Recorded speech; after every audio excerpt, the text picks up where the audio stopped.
పథకాల మీద గ్రామ సభల జోరు, దావోసుల సీఎం సారు టూరు, మంచి సినిమాలే తీస్తాడట వర్మ గారు, ప్రమాణం చేసిండు ట్రంప్ సారు. వీటికి మొదలు హెడ్లైన్ చూడాలి మీరు. 4 పథకాల మీద గ్రామ సభలు, లొల్లి పెట్టిండ్రు పేర్లు రానోళ్ళు.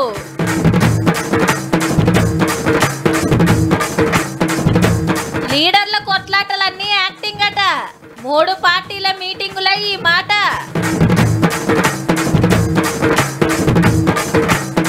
సిరిసిల్ల నేతన్నలకే చీరల ఆర్డర్, 8 నెలలు పనుంటదట బరాబర్.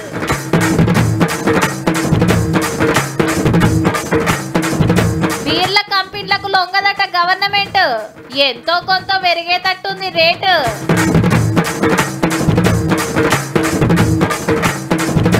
మంచి సినిమాలే తీస్తాడట వర్మ, ఇక పోయినట్టే పట్టిన కర్మ. హావు మల్లక్క, నీ పేరు వచ్చిందా? ఇల్లు ఇల్లు అంటుంటివి. వచ్చింది బిడ్డ, ఇక ఖాళీ జాగలో ఇంత ఇల్లు కట్టుకుంటా. ఆనాకాలం వస్తే మొత్తం మురిసిపాడైతుంది. నీ అవ్వ మా పెండ్లాయే మా ఓడు బడికి పోవట్టే, గిప్పుడు వచ్చిందుల్లా నాకు రేషన్ కారెట్టు గిన్నేన్లా. నీ గీదేంద్రో నాకు అద్దెక్రమే ఉండే, భూమి ఉందని ఇందిరమ్మ ఆత్మీయ భరోసా ఇయ్యరట. రైతు భరోసా 3000 పడతాయాయే, ఏం లేకుంటే మంచిగా 6000 వస్తుండే. పోషాలు నేను బాయకాడికి పోతున్నా, జర ఆఫీసర్లు రాగానే ఓ ఫోన్ కొట్టు, జర జప్పును వస్తూనే ఉంటా అని. అలా షానూర్లల్లా గివ్వే మాటలు. ఎందుకంటే 4 పథకాల అమలుకు అసలు పని చాలా అయ్యింది. ఊరూరా గ్రామ సభలు పెట్టి యువలకు ఏ పథకం వచ్చిందో పేర్లు చదువుతున్నారు ఆఫీసర్లు. ఎకరానికి 6000 ఇచ్చే రైతు భరోసా, రైతు కూలీలకు 6000, కొత్త రేషన్ కార్డులు, ఇందిరమ్మ ఇళ్ల కోసం ఇల్లు తిరిగి సర్వేలు చేసిండ్రు కదా. అగో దాన్ని బట్టి లిస్టు ఫైనల్ చేసి ఊరోళ్ళ ముంగట పెడతారు. ఇల్లు శాంక్షన్ అయిన ఇంటింటికి తిరిగి అధికారులు కూడా ప్రతి ఒక్కటి మాకు న్యాయం చేశారు.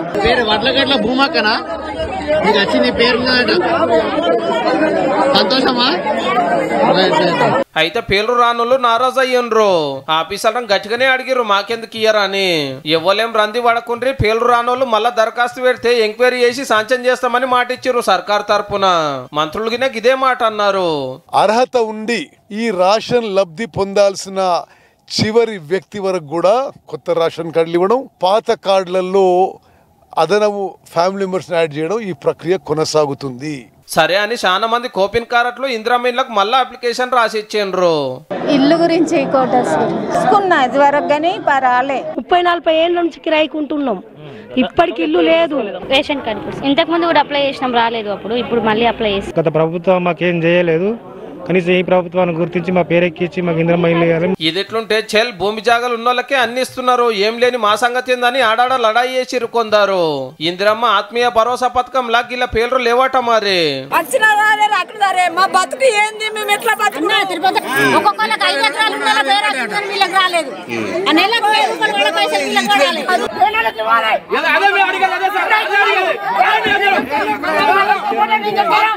యాదాద్రి జిల్లాలో సర్కార్ జాబులు చేస్తోళ్ళకు రేషన్ కార్డులు చిరన్లు అయ్యింది.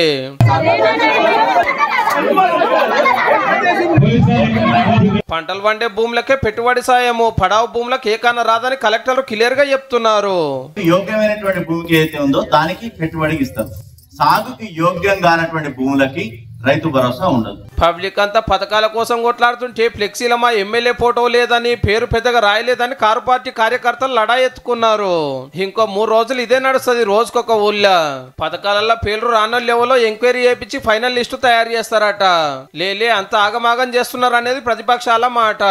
అర్హత కలిగిన వారందరికీ కూడా ఇందిరమ్మ ఇల్లు ఇస్తాం. స్థలం ఉన్న వాళ్ళనే సమాచారం సేకరిస్తుందనే ఆందోళన అవసరం లేదు. స్థలాలు అందరికీ అందుబాటులో హైదరాబాద్ లో ఉండవు అనే అంశం కూడా ప్రభుత్వానికి తెలుసు. ఎప్పటికంచెలో ఎదురు చూస్తున్న ఈ 4 పథకాలు జెండా వందనం నాడు అంటే 5 తారం నాడు సురువైతాయి. ఇక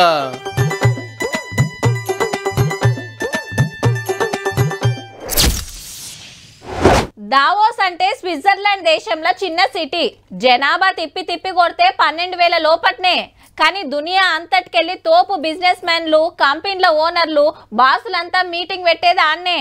వాళ్ళతోటి మాట్లాడి కంపెనీలు తెచ్చుకుంటానికి అన్ని దేశాలకెళ్ళి లీడర్లు పోతుంటారు. 10 ఏడు మన కాంచెల్లి పాత మంత్రి రామన్న పోతే ఇప్పుడు ముఖ్యమంత్రి రేవంత్ రెడ్డి సారు, కంపెనీల మంత్రి శ్రీధర్ బాబు సారు పోతుండ్రు. చూద్దాం పాండి మరి ఇవాళ ఏం నడిచిందో. దావోస్ లో మీటింగులు పెడతాండ్రు మనోళ్ళు. దునియాలో పేరువైన కంపెనీల ఓనర్లు బాసులతో చర్చలు చేస్తున్నారు. సీఎం రేవంత్ రెడ్డి సారు, మంత్రి శ్రీధర్ బాబు సారు. మన ఫోర్త్ సిటీ డెవలప్మెంట్, కంప్యూటర్ల కంపెనీలు, ఏఐ టెక్నాలజీ మీద మాట్లాడుకున్నారు. Amazon, Unilever, Skyroot Aerospace కంపెనీలతో చర్చలు నడిచినాయి. హైదరాబాద్ లో పెట్టుబడులు పెడితే సర్కార్ తరపున మస్తు ఆసరైతం, కావాల్సిన సౌలతులు చేస్తామని మాట ఇచ్చిండ్రు. ఇంకో 2 రోజులు గిట్లు ఇదే పనులు ఉంటారు. అటు ఆంధ్ర సీఎం చంద్రబాబు సార్ సుత పెట్టుబడులు తెచ్చుకునే పనిలోనే ఉన్నాడు. మీరు నజరేసిండ్రో లేదో దావోస్ లో గజ్జునవానికి ఎంత సలి ఉంటది. కనువల్లంతా బందోబస్తు గర్మి కోట్లు వేసుకుంటే చంద్రాల్ సార్ ఈడెట్లుంటాడో ఆడగట్లనే ఉన్నాడు. కొడుకు లోకేష్ అన్న వేషం మారింది గాని సార్ అయితే మారలే. అక్కడ ఉన్న తెలుగులతో మీటింగ్ పెట్టి గిట్ల అన్నాడు. ఆంధ్రప్రదేశ్ లో ఇంటి దగ్గర కూర్చొని వర్క్ ఫ్రం హోమ్ అవకాశాలు ఎక్కడుంటాయో ప్రపంచంలో మొత్తం తీసుకొచ్చి ఒక వర్క్ ఫ్రం హోమ్ హబ్ గా తయారు చేయాలని నా కోరిక. ఉత్తమ కార్యకర్తల ఉరుకులాట ఎట్లుంటదంటే బ్యానర్లో మా లీడర్ ఫోటో లేదని ఒకళ్ళు, పేరు రాయలేదని ఒకళ్ళు, శంకుబండల పేరు కింద రాసిందని ఒకళ్ళు, స్టేజ్ మీదకి విలువ లేదని ఒకళ్ళు, మాట్లాడికే మైక్ ఇయ్యలేదని ఇంకొకళ్ళు బట్టలు చింపుకొని బజాట్ల దుంకులాడి రచ్చ చేస్తారు. ఆ పార్టీ ఈ పార్టీ అని ఏం లేదు, అన్ని పార్టీల కార్యకర్తలు గింతే. అయితే వారెవ్వా నడిమిట్ల సెంటర్ మంత్రి బండి సంజయ్ సారు, అటు కాంగ్రెస్ ఎమ్మెల్యే కవ్వంపల్లి సత్యనారాయణ సారు, ఇటు బీజేపీ లీడర్లు మానకొండూర్ల డెవలప్మెంట్ కార్యాలకు 3 పార్టీల లీడర్లు వచ్చిండ్రు. మంచిగా కొంతమంది షో కదా, అబ్బా వీళ్ళు ఎప్పుడు లేచి కొట్టాడుకుంటారు అని షో చూస్తారు, కొంతమంది ఇంకా కొట్టాడుకుంటారు లేదని కూడా చూస్తారు కొంతమంది. హౌ మరి ప్రోటోకాల్ మర్యాద అని ఫోటోలని పడని పార్టీ కార్యకర్తలు పంచాయతీలకు తయారైతారాయే. కరీంనగర్ పార్లమెంట్ లో ఈ పాయసాలు ఎక్కడ కొట్టాడాలి కావాలి, అందరం కలిసి ఉంటాం. ఏమన్నా చిన్నగా ఉంటే బయట అందరు ఒక్క కాడు ఉన్నారు కాబట్టి గిట్లా అంటారు, లేకుంటే ఎట్లుంటదో మాకు తెలియదా సారు అన్న. మీరు అనుకోకూడదు మేము కొట్లాడుకోము, అట్లా మీ ముందు నడుచుకుంటారు అంతే, ఏం కొట్లాడుకోరు. ఎక్కువ కొట్లాడు, ఎక్కువ కల్మషము, స్వార్థం ఉంటే ఆరోగ్యం ఖరాబ్ అవుతుంది. ఎన్నికలప్పుడు మాత్రమే విమర్శలు చేసుకోవాలి, తిట్టుకోవద్దు, విమర్శలు చేసుకోవాలి. కానీ ఎంత ఎక్కువ తిడితే అంత తోపు లీడర్ అనే తట్టు తయారైంది తెలంగాణలో రాజకీయం. బీజేపీ నాకు ఓట్లేసారు, మోడీ గారు ఓటేసారు, సత్యానకు మీరే ఓట్లేస్తారు, శరద్ రావుకు మీరే ఓట్లేస్తారు. మీ ఓట్లతో మేము గెలుస్తాం. మాకు పాకిస్తాన్ బంగ్లాదేశ్ ఓట్లు వేయలే. నాకు కరీంనగర్ లీడర్లు కలిసి ఉంటాం అని మాగా చెప్తారు గాని ఈ మీటింగ్ కు కౌశిక్ రెడ్డి సార్ వస్తే తెలుస్తుండే కథ ఎట్లుంటదో.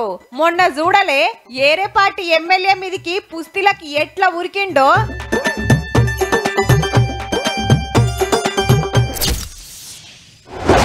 ఏ తాగుడు చల్లగుండా ఏం తాగుడురా, తాగి కార్యాలు ఖరాబ్ అవుతాయి. ఉన్న కాడికి భూమి జాగలు బేరం పెడతావు చూడు అని ఇంటోళ్ళు నపరోది కరుచుకుంటుంటే సరే అని 4 వద్దులు బంద్ చేస్తే బంద్ చేయొచ్చు.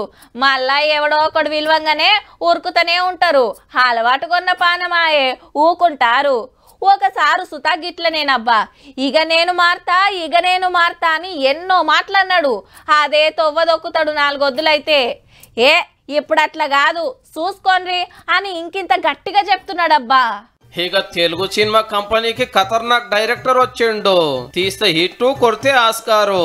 పాన్ ఇండియా కాదు దునియాని దున్నేసే దమ్మున్నోడు, రికార్డులు మర్రేసే మునగాడు. ఏహే ఆపుండ్రి, ఓడ్కా వర్మని చూపించుకుంటా గీగపాలేందని గమ్మతిగా చూడకుండ్రి.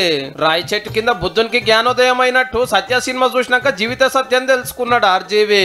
27 ఏళ్ల కిందట వర్మ డైరెక్షన్ లో వచ్చిన ఈ సినిమా ఊపుడొప్తే హిందీ సినిమా కంపెనీని షేక్ చేసింది. గా యాక్టర్లంతా మళ్ళా కలుసుకొని అదే సినిమాను చూస్తుంటే ఇంత గొప్పది నేను తీసినా అని దుఃఖం ఆగలేదట సారుకు. నా అంత తోపు డైరెక్టర్ లేడనే మత్తు తలకాయ కొట్టి తాగబోతున్నాయి గలీ సినిమాలు తీసిన, నా పైత్యం అంతా పబ్లిక్ లకి ఇడ్చిన.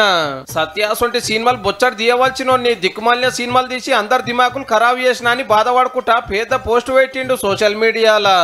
అంతేకాదు లో తప్పు తెలుసుకున్నా ఈ కాంచెలి మంచి సినిమాలనే తీస్తా, నాకు ఇంతటి పేరు తెచ్చిన సత్య మీద ఒట్టేసి సత్యంగా చెప్తున్నా అనుకొచ్చిండు. అవు మరి సైకిల్ చైన్లతోటి పోరగాళ్ళ చైతన్యం తీసుకొచ్చి బొంబాయి సినిమా కంపెనీ నేలినోడు. సత్య తర్వాత దయ్యాలు, భూతాలు, ఐస్ క్రీంలు, తొడలు, తుపాకులు అనుకుంటా అడ్డమైన అద్భుతమైన కళాఖండాలతోటి వివాదాల వీరుడు అయ్యండు. నేరాలు, ఘోరాలు, సంపుడు, నరకుడు. ఓడకా వేస్తప్పుడు పుర్రెల బుద్ధి ఊడితే తెల్లారి గదే సినిమా కథ. తీసుడు తప్పితే చూసుడు ఉండదు. ఇదేందంటే నా సినిమా నా ఇష్టము, నిన్నవాడు చూడమన్నాడని పంచులతోటి పరాస్కం చేస్తాడు. వర్మ గారి శిష్యులంతా పెద్ద డైరెక్టర్ రై తోపు హీరోలను ఆడిస్తుంటే గురువు గారేమో తాగి తందనాలాడు, గెలిగించి పంచాయతీలు పెట్టుకో పెట్టుకున్నాడు. ఈడిగిన తుర్తనిపియక లీడర్ల మీద సినిమాలు తీసి హెచ్చిపచ్చి పోస్టులు పెట్టి కేసుల పాలయ్యే కాడుకొచ్చింది జిందగీ. ఆర్జీవి ఒక వింత జీవి, వర్మ మన కర్మ అనుకునే లెవెల్ కి ఎదిగిండు. గిసొంటి ఏ గడియలుగా సత్య సినిమా చూసిండో గాని జీవిత సత్యం తెలుసుకొని మళ్ళా పాత రాంగోపాల్ వర్మ అయితని శబ్దం పట్టిండు అన్నట్టు. ఏమో సారు ఇదన్నా నిక్రమేనా లేకుంటే ఓడకా వేసినాక పెట్టిన పోస్టు? నా సినిమాలు నా ఇష్టమని మళ్ళా అద్భుతమైన కళాఖండాలే తీస్తావా?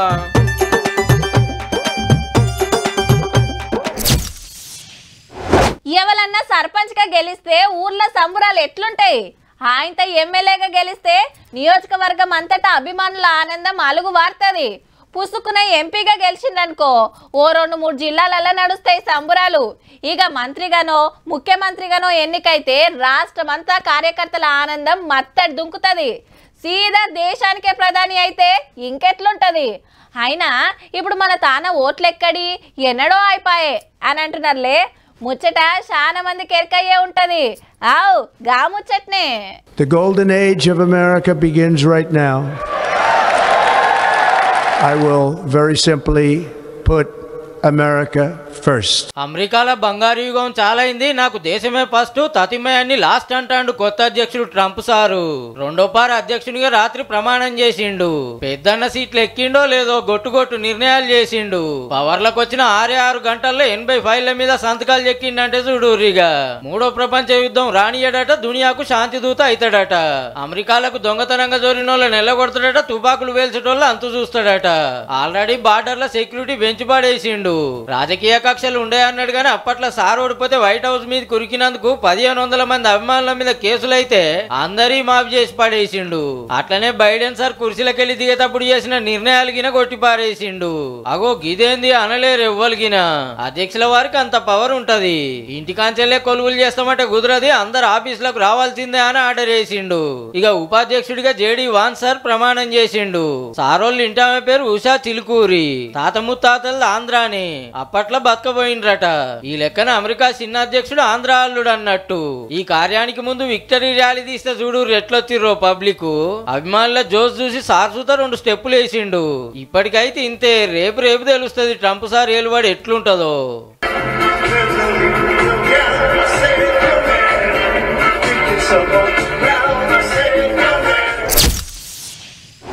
అవును, ఇంతకు ఏ రంగులుంటాయి? డిజైన్ ఎట్లుంటది? అందరికి నచ్చేటట్టే ఉంటాయా? నేపిస్తారా లేదంటే గాళ్ళ లెక్కనే దుఃఖంలో కొనుక్కొచ్చిస్తారా? ఎప్పుడు వంచుతుండొచ్చురు?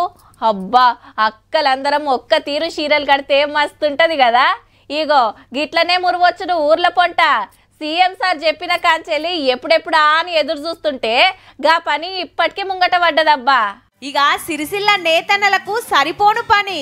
చెప్పినట్టే మహిళా సంఘాల అక్కలకు వంచే చీరల ఆర్డర్ ఇళ్ళకే ఇచ్చిండ్రు. మళ్ళా 65 లక్షల మందికి ఏడాదికి 2 చీరల లెక్కన 1,30,00,000 చీరలు వంచాలని డిసైడ్ చేసింది సర్కారు. తొలుత 65 లక్షల చీరలకు అవసరమైన 4,24,00,000 మీటర్లు తయారు చేయాలని ఆర్డర్ కాపీ వచ్చింది. దీంట్లో 61,50,000 ప్రింటెడ్ సారీస్, అదేవిధంగా 3,50,000 9 గజాల పాలికాట్ సారీస్ ను ఉత్పత్తి చేయించడం జరుగుతుంది. చీరలు నేసుడు ప్రింటింగ్ చేసుడు జూన్ జూలై వరకు ఒడిపిస్తారట. బట్ట నేస్తానికి కావలసిన దారం ఎమ్లాడకెళ్ళే తెప్పిస్తున్నారు. ఈ నడమనే సర్కారు 50 కోట్లు పెట్టి ఆడ యారన్ బ్యాంక్ పెడితే ఆసాములకు నేతన్నలకు మస్తు ఫాయిదా అవుతుంది. మునుపు చీరలు నేపిచ్చి బిల్లులు పెండింగ్ పెడితే 222 కోట్ల రూపాయలు ఈ గవర్నమెంటే కట్టింది. బతుకమ్మ చీరల పేరిట కమిషన్లకు కక్కుర్తిపడి సూరత్ నుంచి తీసుకొచ్చిన చీరల్ని ఇచ్చిన సందర్భాన్ని ఒకసారి గుర్తు చేస్తూ, ఈ మాట నేను కాదు కేటీఆర్ సాక్షాత్ అసెంబ్లీలో మునుపు స్కూల్ యూనిఫామ్లు నేస్తానికి 65 లక్షల మీటర్ల ఆర్డర్లు గిన ఈలకే ఇచ్చిండ్రు. ఇప్పుడు మహిళా సంఘాల చీరల ఆర్డర్. ఇక 8 నెలలు కరెంటు మగ్గాలాగే ముచ్చట ఉండది, రప్ప నేసుడే. సిరిసిల్ల నేతన్నలకు మంచి రోజులు వచ్చినట్టేనబ్బా.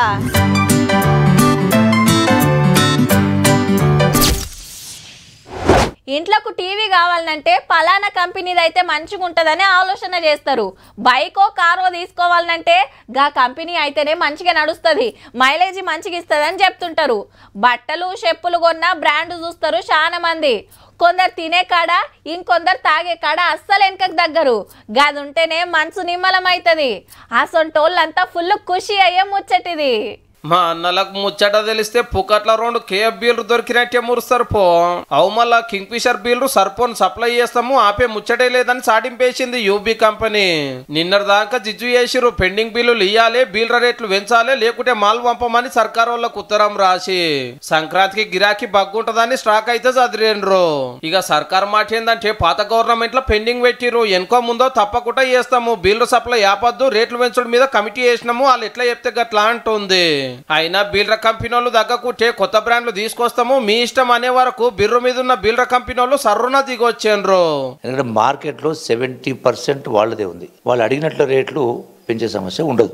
సో ఎవరు ఏ బ్రాండ్ తాగాలని చెప్పడానికి మేమెవరం, ఎవరికి ఇష్టం వాళ్ళు అవుతారు, వచ్చిన వాళ్ళందరూ రిజిస్టర్ చేసి పెడతారు, సప్లై చేస్తారు. ఇష్టమైన బ్రాండ్ దొరికితే ఆ కిక్కే అలాగుంటది. మరి చాలా మంది కేఎఫ్ బీల్రే కాయిజ్ చేస్తారా. మా ఏరియాలకి ఈ బ్రాండ్ దొరకలేదని కలెక్టర్ ఆఫీస్ లో కంప్లైంట్ చేస్తున్నారంటే చూడండిగా. మళ్ళా చలికాలంలో కూడా బీల్ర పోతనే ఎక్కువ ఉంది కితక్కు. ఇంకో నెల అయితే ఎండాకాలము బాడీ కూలింగ్ కోసం చల్లటి బీల్రే నమ్ముకుంటారు మనోళ్ళు. ఉద్దరబెట్టని ఉత్తమ కస్టమర్ కష్టం కానియద్దని బీల్ర సప్లైకి బిరేక్ పడకుండా చూసిర్రు అన్నట్టు. ఎట్లయినా ఎంతో కొంత రేట్లు గిన పెంచే కోపు కోరుతుంది. ఎంత పెరుగుతుంది చల్లటి సరుకు దొరికిందే లెక్క, మనసుకు తుడితే అయ్యిందే లెక్క.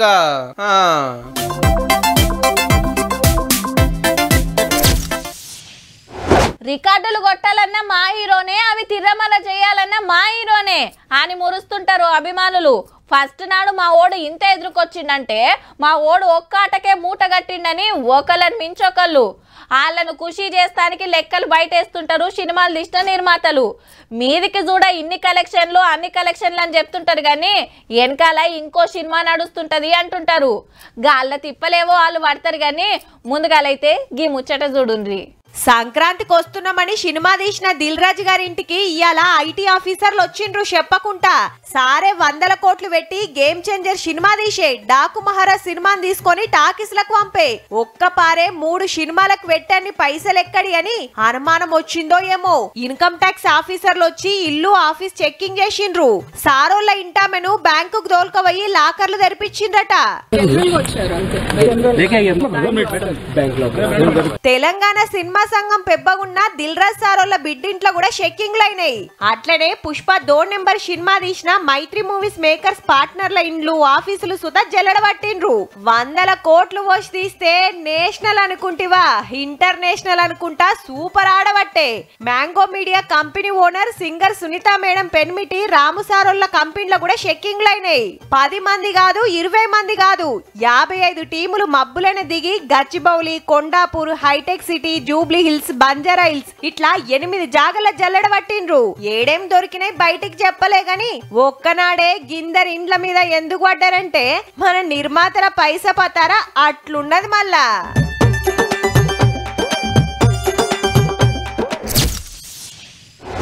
ఎవరన్నా ఫోన్ చూస్తుండగా ఏదైనా ముచ్చట చెప్పినామనుకోండి అన్నట్టే తలకాయ ఊపుతారు. అటు వెనక ఏమైనా నేను చెప్పిన పని అని అడిగితే నువ్వు నాకేం చెప్పినావు ఎప్పుడు చెప్పినావు అని అంటారు. గంతగానం ఫోన్లో మునిగిపోయి ఉంటారు. ఇక ఈ నడుమ రీల్స్ చూసుడు పెట్టిండ్రు అంతా. తెల్లని దాకా పొద్దున్న దాకా ఇట్లా చేత్తో మీది కంట అంటే ఈడియోలు వస్తూనే ఉంటాయి. ఏళ్ళు నొప్పి పెట్టి నిద్ర వచ్చి పండుకోవాలి తప్ప ఈడియోలు మాత్రం అయిపోవు. ఇంకా కొందరు ఆటలకు ఎగబడతారు. బుడ్డోళ్ళు పడ్సోళ్ళు వాళ్ళు వీళ్ళని ఏం లేదు, అందరిది అదే కథ. ఇక ముచ్చటేందంటే ఇటు ఆఫీసర్లు అటు పోలీసులు వీడియోలు తీస్తున్నది కెమెరామెన్లు, స్టేజ్ మీద పెద్ద ఆఫీసర్లు. ఎవ్వల పనిలా అల్లుంటే గీ సారు పనిలా సారున్నాడు. ఇంతకు ఫోన్లో ఏం కమాయి చేస్తుండో. ఓ కొడుకో రమ్మి రమ్మి ఆడుతుండు ముద్దుగా. ఆడుకో సారు ఆడుకో. పేరు మలోల, ఆంధ్రాల అనంతపురం జిల్లాల రెవెన్యూ ఆఫీసర్. ఎస్సీ వర్గీకరణ అభిప్రాయాలు చెప్తానికి కలెక్టరేట్ల మీటింగ్ పెడితే పక్కకు 2 కలెక్టర్లు ఉండంగా సుత మన సారేమో పరాకతిగా ఆన్లైన్లో రమ్మి ఆడబట్టే. ఆయనతో కళ్ళు వీడియో తీసి సోషల్ మీడియాలకు ఎక్కిస్తే చూసినోళ్ళంతా మెచ్చుకొని మెడల మీద వేసుకుంటుండ్రు. కాదా మరి ఎస్సీ వర్గీకరణ కమిషన్ ముంగట మాల మాదిగలు తలో మాట చెప్తుంటే లొల్లులు కాకుండా పోలీసులు బందోబస్తులుంటే కలెక్టర్లంతా గా పనులుంటే మలోలా గారికి ఇంతకంటే మంచి జాగా దొరకనట్టుంది. ఫోన్లో రమ్మి ఆడుకుంటా టైం పాస్ చేయబట్టే. ఆఖరికి కలెక్టర్ సార్కు తెలిసి నోటీసులు పంపిండు గిప్పుడే టైం దొరికినాదని. ఇక ఏం యాక్షన్ తీసుకుంటారో గాని ఉత్తమ ఆఫీసర్ అని జెండా వందనం నాడు సర్టిఫికెట్ ఇచ్చి సన్మానం చేయాల్సిందే పో.